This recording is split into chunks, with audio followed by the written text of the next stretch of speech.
Starting Sunday, February 14th, people with comorbidities and underlying conditions will be able to make their COVID-19 vaccination appointments.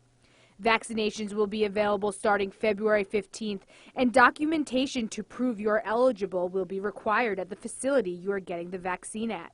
In a press release sent out last week, Governor Andrew Cuomo said this documentation could be a doctor's letter, medical information evidencing comorbidity, or signed certification, but he ultimately left it up to the county health departments to decide the requirements. How documentation for that will be provided is still being worked out.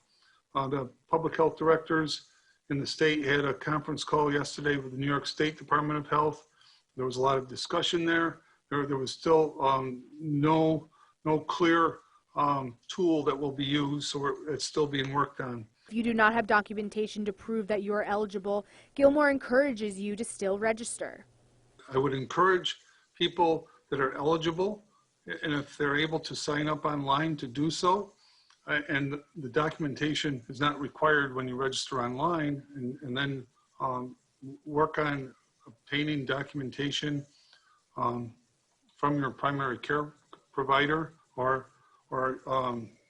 your medical records. The list of people eligible to receive the vaccine are adults of any age who have cancer, current or in remission, chronic kidney disease, pulmonary disease, including but not limited to chronic obstructive pulmonary disease, asthma, moderate to severe, pulmonary fibrosis, cystic fibrosis, and 9/11 related pulmonary diseases. Intellectual and developmental disabilities, including Down syndrome, heart conditions, including but not limited to heart failure, coronary artery disease, cardiomyopathies or hypertension, immune-compromised state, including but not limited to solid organ transplant or from blood or bone marrow transplant, immune deficiencies, HIV, use of immune-weakening medicines or other causes, severe obesity, pregnancy, sickle cell disease, or type 1 or type 2 diabetes, cerebrovascular disease, neurologic conditions including but not limited to Alzheimer's disease or dementia,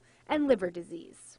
The state has had issues in the past with not having enough vaccines, which now begs the question, if more people are eligible to receive the vaccine, will there be enough?